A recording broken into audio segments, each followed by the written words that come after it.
কোনো সংস্কারই কাজ হবে না যদি ভোটারদের মধ্যে, নাগরিকদের মধ্যে সংস্কার না হয়। আপনার আগামী নির্বাচনে মুখ দেখে দেখে যোগ্য লোককে যদি ভোট না দেন, মার্কা দেখে ভোট দেন, তাহলে এই গণতন্ত্র আর সুপ্রতিষ্ঠিত হবে না। বাংলাদেশে ইসলামিক দৃষ্টিকোণ থেকে সংবিধান সংশোধন হয়েছে 2 বার। তাহলে বাংলাদেশের ইসলামিক পার্টিরা কি করতে পেরেছে? না পেরেছে ক্ষমতায় যেতে, দায়িত্বে যেতে, আমি ক্ষমতাকে দায়িত্ব বলি। না পেরেছে কোনো ইসলামিক আইন করতে, না পেরেছে কোনো ইসলামিক দৃষ্টিভঙ্গি থেকে ভালো কিছু সংবিধানে ইনক্লুড করতে। জামাতে ইসলাম, যাদেরকে আমরা ইসলাম ধর্মের নামে জাতীয় রাজনৈতিক করেন, তারা বাংলাদেশের সৃষ্টির বিরোধিতা করেছিলেন। জনগণ যদি, বাংলাদেশের মালিক যদি আওয়ামী লীগকে ক্ষমা না করে, তাহলে এই জামাতে ইসলাম বা ইসলামিক কয়টা পার্টি তাদেরকে ক্ষমা করে দিলেই সেই ক্ষমা স্বীকৃত হবে বলে আমি মনে করি না। আমরা যাদেরকে তাচ্ছিল্য করতাম, যারা মুরগির ফার্মের মতো মুরগি, তাদের কোনো জ্ঞান নাই, তারা বাংলাদেশ বোঝে না, তারা রাজনীতি বোঝে না, তাদের কোনো শিক্ষা নাই, তারা শুধু টাকা পয়সা পেলেই বিদেশ চলে যাবে জমি জমা বিক্রি করে, এই তালে আছে। এই ছিল আমাদের ছাত্রদের সম্পর্কে ধারণা। তারা যে মিরাক্কেল দেখিয়েছে, প্রবীণরা যা পারেনি, এই নবীনরা যা করেছে, তার মূল্যায়ন কি আমাদের করা উচিত নয়? বাংলাদেশে আমরা স্বৈরাচারের বিরুদ্ধে কথা বলেছি, এখন ছাত্রদের বিরুদ্ধেও কথা বলতে হচ্ছে, সরকারের বিরুদ্ধে কথা বলতে হচ্ছে। এই ছাত্রদের নিয়ে যে দল প্রক্রিয়া হচ্ছে বা একটা দল গঠনের চেষ্টা চলছে, হয়তো এই মাসের মধ্যে একটা দল দেখব, এবং এই সরকার ক্ষমতায় থেকে একটা নির্বাচন যেটা দেবে, যেটা আশা করি, সেইখানে এই সরকার এই ছাত্রদেরকে অবশ্যই একটি, যেহেতু এই সরকার সমর্থনেই এই ছাত্রদের দলটা হচ্ছে, এবং বিশেষ সুবিধা পাবে বলে আপনি আশা করেন। তার আগে আমাদের এই যে হাফেজ মাওলানা জহিরুল ইসলাম, উনি নিজেই স্বীকার করেছেন যিনি ইসলামিক জ্ঞানে অনেক জ্ঞানী। তো আমার তো মনে হয় জ্ঞানী তো আমাদের দেশে হবে সেই ছেলে কবে কথায় না বড় হয়ে কাজে বড় হবে। বাংলাদেশে ইসলামিক দৃষ্টিকোণ থেকে সংবিধান সংশোধন হয়েছে 2 বার। একবার জিয়াউর রহমানের আমলে বিসমিল্লাহির রহমানির রহিমকে অন্তর্ভুক্ত করা হয়েছে, আরেকবার এরশাদ, আমার প্রিয়, আমি একসাথে চাকরি করেছি, ওনার সাথে একই ইউনিটের অফিসার ছিলাম আমরা, মরহুম, দুইজনই মরহুম, প্রেসিডেন্ট এরশাদ করেছিলেন রাষ্ট্রীয় ধর্ম ইসলাম। উনি ঐক্যের কথা বললেন, ইসলামিক দলদের অনেক কিছুই বললেন, কিন্তু এই 2টি ইসলামিক আইন করেছেন দুইজন স্বৈরাচার যদি বলেন, বা মার্শাল ল অথবা সামরিক কর্মকর্তা। যদিও বাংলাদেশের স্বাধীনতা যুদ্ধ থেকে সকল ক্ষেত্রে সামরিক বাহিনীর ভূমিকা অত্যন্ত গুরুত্বপূর্ণ। এমন কোনো দুর্ঘটনা নাই, এমন কোনো সমস্যা নাই যেখান থেকে উদ্ধার হতে সশস্ত্র বাহিনী সহায়তা করে না, একেবারে 71 থেকে শুরু করে 24 পর্যন্ত। কেউ যদি আমাকে চ্যালেঞ্জ করে আমি সেটা এক্সপ্লেইন করব। তাহলে বাংলাদেশের ইসলামিক পার্টিরা কি করতে পেরেছে? না পেরেছে ক্ষমতায় যেতে, দায়িত্বে যেতে, আমি ক্ষমতাকে দায়িত্ব বলি। না পেরেছে কোনো ইসলামিক আইন করতে, না পেরেছে কোনো ইসলামিক দৃষ্টিভঙ্গি থেকে ভালো কিছু সংবিধানে ইনক্লুড করতে। বরং জামাতে ইসলাম, যাদেরকে আমরা ইসলাম ধর্মের নামে জাতীয় রাজনৈতিক করেন, তারা বাংলাদেশের সৃষ্টির বিরোধিতা করেছিলেন। যদিও সব ইসলামিক দল করেনি আমার জানা মতে, মুসলিম লীগও করেছিলেন। ম্যাক্সিমাম দলগুলো বাংলাদেশ স্বাধীন হোক, বাংলাদেশের স্বাধীন রাষ্ট্র হোক, এটা চেয়েছিলেন। জামাতে ইসলাম সেটা চাননি। শুধু তাই নয়, জামাতে ইসলামের যে অঙ্গ সংগঠনগুলো ছিল, শিবির এবং আপনার রাজাকার, আল বদর, আল শামস, তারা ধর্ষণ, ঘর বাড়ি পোড়ানো, মানুষ হত্যা, এইগুলোতে পাক বাহিনীকে, হানাদার বাহিনীকে বললে আরো ভালো শোনায়, তাদেরকে সহযোগিতা করেছেন। এবং সেই অপরাধের জন্য জামাত এখনো কোনো ক্ষমা চায়নি সাধারণ মানুষের কাছে, দেশের মালিকের কাছে। অথচ ক্ষমতায় যাওয়ার জন্য ওনারা বলেছেন আওয়ামী লীগকে প্রয়োজনে ক্ষমা করে দিবেন। আওয়ামী লীগকে ক্ষমা করার ওনারা কে? জনগণ যদি, বাংলাদেশের মালিক যদি আওয়ামী লীগকে ক্ষমা না করে, তাহলে এই জামাতে ইসলাম বা ইসলামিক কয়টা পার্টি তাদেরকে ক্ষমা করে দিলেই সেই ক্ষমা স্বীকৃত হবে বলে আমি মনে করি না। আমি যাহা বলিব সত্য বলিব, যাহা বলি সত্য বলি, ভবিষ্যতেও বলিব। আমি যদি ভুল করি এই মাওলানা সাহেব, হাফেজ সাহেবরা আমাকে সংশোধন করে দিবেন, তাতে আমার কোনো অসুবিধা নাই। বাংলাদেশের মানুষ ধর্মভীরু, সে যেই ড্রেসেই থাকুক, আমার মতো বা আমান ভাইয়ের মতো অথবা ডক্টর মোহাম্মদ জহিরুল ইসলামের হকের মতো অথবা মাওলানা সাহেবের মতো, যেই ড্রেসেই আমরা থাকি না কেন, আমরা খুব মডারেট ইসলামিক মনোভাবাপন্ন মানুষ। আমরা ইসলামকে এবং হজরত মোহাম্মদ সাল্লাল্লাহু আলাইহি ওয়াসাল্লামকে অনুসরণকে, ইসলামকে শ্রদ্ধা করি, ইমানের সাথে এগুলো করার চেষ্টা করি। এখন যদি ইসলামিক পার্টিগুলো মনে করে শুধু মুসলমান, বাংলাদেশের বাঙালি অন্যরা মুসলমান না, তারা খাঁটি মানুষ না, তাদের ইমান নাই, সেখানেই দ্বন্দ্বটা। আমি তো দেখেছি 54 বছরে শেখ হাসিনাকেও হিজাব পড়তে, মাথায় পট্টি লাগাতে ইলেকশনের আগে, পরে আর পরে নাই, আগেও পরে নাই।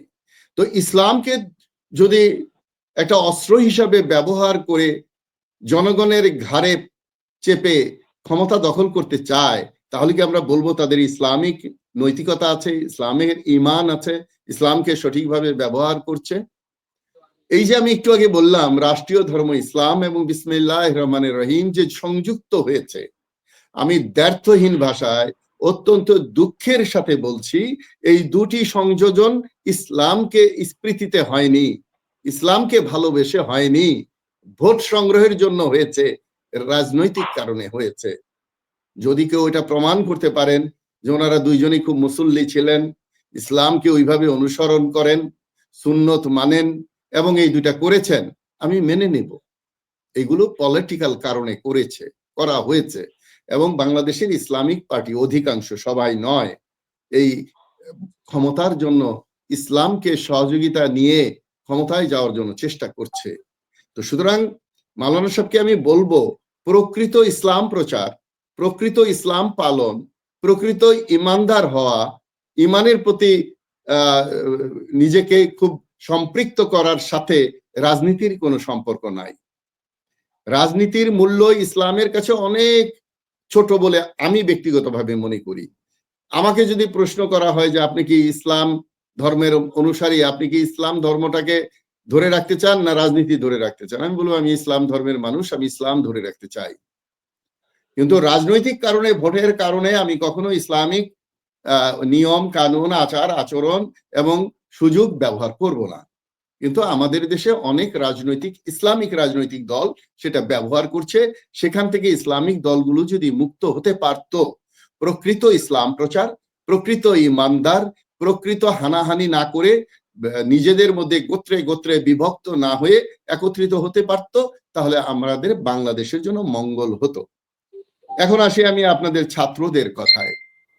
ছাত্ররা যা করেছে, যা ঘটিয়েছে, যে মিরাক্কেল হয়েছে, সেটা কোনো ইসলামিক পার্টি করতে পারেনি, সেটা বিএনপি করতে পারেনি। বিএনপি 28 তারিখে অক্টোবরে পালিয়ে গিয়েছিল, কোনো সামাজিক সংগঠন পারেনি, কোনো রাজনৈতিক সংগঠন পারেনি।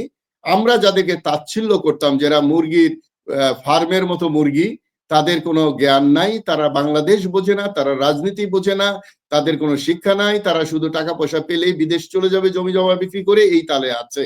এই ছিল আমাদের ছাত্রদের সম্পর্কে ধারণা। তারা যে মিরাক্কেল দেখিয়েছে, প্রবীণরা যা পারেনি, এই নবীনরা যা করেছে, তার মূল্যায়ন কি আমাদের করা উচিত নয়?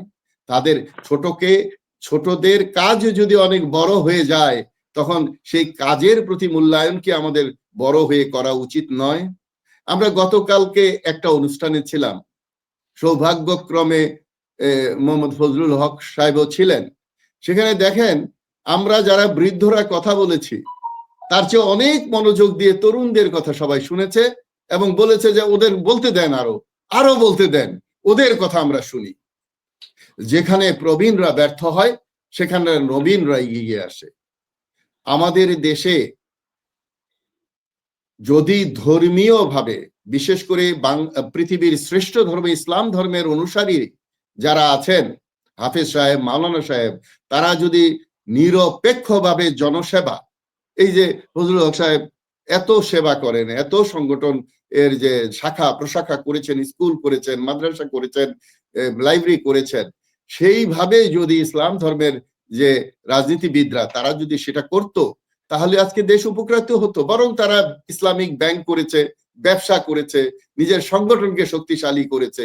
সেখানে কতটুকু উপকৃত হয়েছে আমার কৃষক, আমার শ্রমিক, আমার গ্রামে গার্মেন্টস এর লোকদের কতটুকু উপকার করা হয়েছে সেই ব্যাংকগুলো থেকে, সেই ব্যবসায়িক প্রতিষ্ঠান থেকে। তো সুতরাং আমি যা বলছি তা বাস্তবতা, আমি যা বলছি যা প্রত্যক্ষ করছি। আল্লাহ আমাকে দুটো চোখ দিয়েছে, আমি যা দেখছি তাই বলছি, আমি যা বুঝতে পারছি তা বলছি। যা ঘৃণা করা উচিত আমি তাই ঘৃণা করছি, যেখানে বাধা দেওয়ার কথা সেখানে আমি বাধা দিচ্ছি, যেখানে বাধা দিতে পারছি না আমি মনে মনে ঘৃণা করছি। এখন বাংলাদেশে আমরা স্বৈরাচারের বিরুদ্ধে কথা বলেছি, এখন ছাত্রদের বিরুদ্ধেও কথা বলতে হচ্ছে, সরকারের বিরুদ্ধে কথা বলতে হচ্ছে, একটা বৃহৎ দলের বিরুদ্ধে কথা বলতে হচ্ছে। আমরা কি সবসময় বিরুদ্ধেই কথা বলে যাব? কারো কিন্তু চরিত্রের কোনো পরিবর্তন হবে না, কারো মনমানসিকতার সংস্কার হবে না, রাজনৈতিক দলগুলোর মধ্যে সংস্কার হবে না, ইসলামিক দলগুলোর মধ্যে সংস্কার হবে না। যে আওয়ামী লীগ স্বৈরাচার বিএনপির নাম কখনো জামাত ছাড়া বলে নাই, আই রিপিট, বিএনপির নাম সিঙ্গেল ভাবে বলে নাই, বিএনপি জামাত বলা হতো। আমার মনে হয় আমাদের অনুজ যারা তরুণ তারা মনে করবে বিএনপি জামাত বোধহয় একটাই দল, এত ভাবে বলা হয়েছে। সেই দল আজকে দ্বিমুখী, ক্ষমতার স্বার্থে কে কাকে ল্যাং মেরে ক্ষমতায় যাবে, কে কে বেশি ভারত প্রীতি হয়ে যাবে। ভারতের আশীর্বাদ পেয়ে কোন ইসলামিক দল বা কোন সাধারণ দল যদি ক্ষমতায় যেতে চায়, আমি বলবো ঘুরে বালি। ব্যর্থহীন ভাষায় বলছি, প্রবীণরা যদি ব্যর্থ না হতো, এই বাগনাই দেশে শিয়াল পণ্ডিত, আওয়ামী লীগ নাই দেশে বিরাট দল, তারা যদি বিপদগামী না হতো, আজকে হয়তো ছাত্ররা কোনো দল ডিক্লেয়ার দিত না, তাদের কোনো রাজনীতিতে আসার প্রয়োজন ছিল না। আজকে রাজনৈতিক দলের ব্যর্থতার জন্য ছাত্ররা পথ খুঁজছে। ডক্টর ইউনূস তাদেরকে বলছেন ছাত্রদের অ্যাচিভমেন্ট টিকে থাকবে না যদি তারা দল না করেন। এটা কি মিথ্যা কথা? এটা ইতিহাসে থাকবে, এটা তো ভবিষ্যতে প্রমাণ হবে।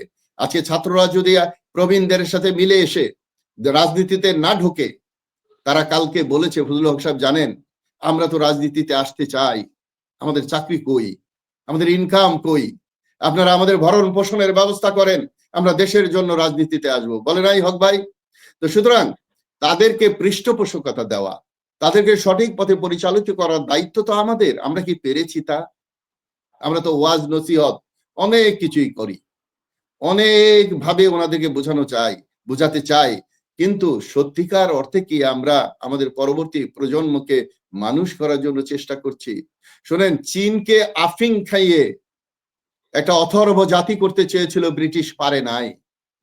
ভারত আমাদের সন্তানদেরকে, আমাদের প্রজন্মকে ফ্যান্সিডিল খাইয়ে অথর্ব বানাতে চেয়েছিল, কিন্তু তারা তা ব্যর্থ হয়েছে। আমাদের মাওলানা আব্দুল হামিদ খান ভাসানী বলেছিলেন, যে প্রজন্ম বুঝতে পারবে ভারত আমাদের বন্ধু নয় শত্রু, সেই প্রজন্মই হবে শ্রেষ্ঠ প্রজন্ম বাংলাদেশের। আমাদের এই বর্তমান প্রজন্ম তা বুঝতে পেরেছে। আগামী নির্বাচনে যাই হোক, আমি জানি না নির্বাচন হবে কি হবে না, দেশে অন্য কোনো আইন প্রতিষ্ঠিত হবে কিনা, রাজনৈতিক বিশৃঙ্খলা, রাজনৈতিক ঐক্য যদি না হয়, মাওলানা সাহেব যতই বলুক জাতীয় ঐক্য, রাজনীতিবিদদের মধ্যে প্রথমত ইসলামিক দলগুলোর মধ্যে কোনো ঐক্য হবে কিনা আমার সন্দেহ আছে। যখন হবে আমি ওনাকে কুর্নিশ করব, বলবো যে মাওলানা সাহেব আপনি বলছিলেন যে ইসলামিক ঐক্য পথে আমরা ঐক্য, কিন্তু আমরা তো বাস্তবে তা দেখতে পাচ্ছি না। হলে তো ভালো, যদি ইসলামিক ঐক্য না হয়, যদি রাজনৈতিক ঐক্য না হয়, তবে কি জাতীয় ঐক্য সম্ভব? বলেন আমাকে, কেউ যদি এই জবাব আমাকে দিতে পারে যে আমাদের নিজেদের মধ্যে ছোট ছোট অংশের মধ্যে যেখানে মিল নাই, সেখানে আমরা জাতীয় ঐক্যের কথা বলি কিভাবে? আমরা কালকে যে অনুষ্ঠানের কথা বারবার বলছি, সেখানে আমি বলেছিলাম বাংলাদেশের সমস্যা জনগণ নয়। একেবারে প্রাইমারি থেকে বিএ পাশ করেছি, সেখানে এসে লিখেছি বাংলাদেশের সর্ববৃহৎ সমস্যা জনসংখ্যা। আসলে তা নয়, জনসংখ্যা সম্পদ। বাংলাদেশের সবচেয়ে বড় সমস্যা হলো 10টা মানুষ 10 মাস ব্যবসার কারণে, সমিতির কারণে, রাজনীতির কারণে, ইসলামিক আন্দোলনের কারণে একসাথে থাকতে পারি না আমরা। আপনি বাংলাদেশের, আমি শেষ এইভাবে করতে চাই,